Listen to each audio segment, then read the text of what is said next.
পরিশ্রুত পানীয় জল সরবরাহ সহ নিরবিচ্ছিন্ন জল পরিষেবা পেতে 30শে জানুয়ারি সকাল আনুমানিক 9টা নাগাদ পানিসাগর থানাধীন জনজাতি অধ্যুষিত ভাল্লুকছড়া পঞ্চায়েত কার্যালয়ের সংলগ্ন এলাকায় দামছড়া জলাবাসা প্রধান সড়কটি অবরোধে বসে স্থানীয় এলাকার লোকজন। ঘটনার বিবরণে জানা যায় যে বর্তমান শুকা মরশুমের শুরুতেই পানীয় জলের হাহাকার পরিলক্ষিত শুরু হয়েছে গোটা রাজ্য জুড়ে সর্বত্রই। তবে জনজাতি অধ্যুষিত পাহাড়ি এলাকাগুলোতে এই প্রাদুর্ভাব অনেকটাই বেশি। ভাল্লুকছড়া এলাকাটি পাহাড়ি অধ্যুষিত হওয়াতে পানীয় জলের ভোগান্তির শিকার হতে হচ্ছে। জানা গেছে ওই এলাকায় একটি জলের গভীর নলকূপ রয়েছে। এটি পরিচালনার দায়িত্বে রয়েছেন স্থানীয় এলাকার লেনা হালাম ও সলিরাম রিয়াং। এলাকাবাসীরা অভিযোগ করে জানায় ভাল্লুকছড়া বাজার সংলগ্ন এলাকার লোকজন বিগত বেশ কিছুদিন যাবৎ পানীয় জল থেকে পুরোপুরি বঞ্চিত। এরা দুজন অপারেটরের সাথে কথা বলে জানতে পারে মেশিন খারাপ, অথচ খোঁজখবর নিয়ে জানা গেছে এলাকার একটা অংশ পানীয় জল পেলেও বেশিরভাগ অংশই বঞ্চিত। ধারণা করা হচ্ছে হয়তোবা জলের লাইন ফেটে গিয়ে জল অন্য এলাকায় পৌঁছায়নি। দীর্ঘ প্রায় 3 ঘন্টা ব্যাপী অবরোধের ফলে অবরোধস্থলের উভয় প্রান্তে ছোট বড় যানবাহন দাঁড়িয়ে পড়ে। এতে করে নিত্যযাত্রী সহ দূর দূরান্ত থেকে আগত যানবাহনেরা পড়ে গভীর বিপাকে। অবরোধের খবর পেয়ে পরিস্থিতি নিয়ন্ত্রণে আনতে অবরোধস্থলে পৌঁছায় পানিসাগর থানার পুলিশ। অবরোধকারীদের সাথে আলোচনা করতে ছুটে যায় পানিসাগর মহকুমা প্রশাসনের ডেপুটি কালেক্টর সুকুমার রিয়াং সহ পানিসাগর ডিডব্লিউএস দপ্তরের আধিকারিকেরা। ডিডব্লিউএস দপ্তরের আধিকারিক জানায় তিনি সবসময় দায়িত্বপ্রাপ্ত দুজন অপারেটরের সাথে নিয়মিত যোগাযোগ রেখে চলেছেন। অপারেটর নাকি তাকে এই নিয়ে কোনো কিছু জানায়নি, বরং সকলেই পানীয় জল সরবরাহ সঠিকভাবে পাচ্ছে বলে জানায়। এলাকাবাসীরা জানায় স্থানীয় 2 অপারেটর খামখেয়ালিপনায় ভাল্লুকছড়া এলাকায় লোকজনদের পানীয় জল থেকে বঞ্চিত। এলাকাবাসীদের অভিযোগ প্রায় সময় মেশিন খারাপ বলে জল সরবরাহ বন্ধ করে রাখে অপারেটর দ্বয়। এমনকি জলের পাইপলাইন ফেটে গেলে সারাই করতে কোনো ধরনের উদ্যোগ গ্রহণ করা তো দূরের কথা, দপ্তরকে জানাতে পর্যন্ত কর্তব্যবোধ করেনি। পরবর্তীতে পানিসাগর ডিডব্লিউএস দপ্তরের আধিকারিকের আশ্বাসে আজকের মধ্যেই স্থায়ী সমাধান সহ 2 জন অপারেটরের বিরুদ্ধে যথোপযুক্ত ব্যবস্থা গ্রহণ করবে বলে বিক্ষুব্ধ অবরোধকারীরা রাস্তা অবরোধ প্রত্যাহার করে। পরবর্তীতে যান চলাচল স্বাভাবিক হয়। পানিসাগর প্রতিনিধি রিপোর্ট, শ্যামলী ত্রিপুরা। এখন কি এটা কি পাইপলাইনে তো এতদিনে জল তুলতেছিল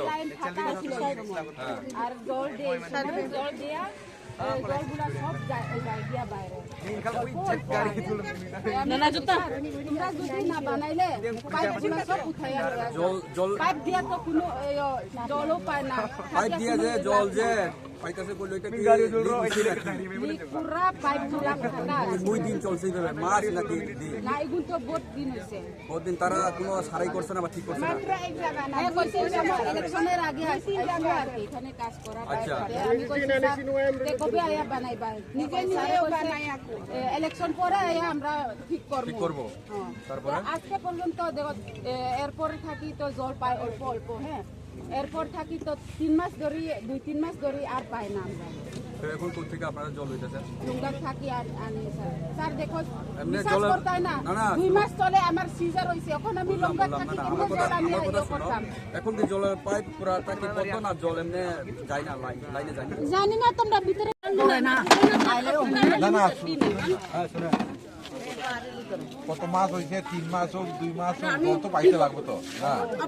আমারে কয়েকজন ফোন করে, হ্যাঁ এখান থেকে ফোন করে, স্যার আমরা এখানে আমরা দিকে জল আয় না কইয়া। আমি অপারেটরের জিগাই, এখানে আইয়াও আমি তার সাথে দেখা করিয়াও তারা জিগাই জল যায় না কেন। তারা কইছে জল তো সারি আমরা জল তো যাই কই আমাদের। না না তারাই কইতাছে জল যায় জল আয়ে কয়, আমি তারে বিশ্বাস করি। ওইটাই লাগে আমি অপারেটর কইছি, তোমরা লাগিয়া রাস্তা রুক কইছে, তোমরা গিয়া রাস্তা খুলো কইছে। আমি সকালে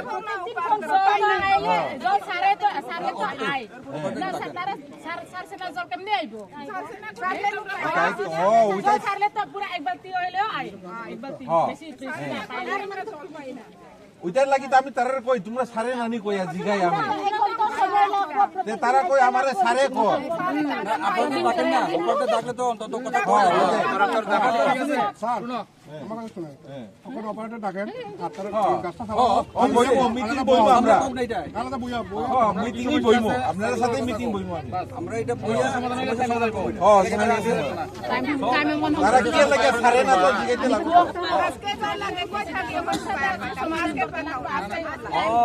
আজকে মেশিন চালাইনো, আজকে মেশিন চালাইনো সবই সমাধান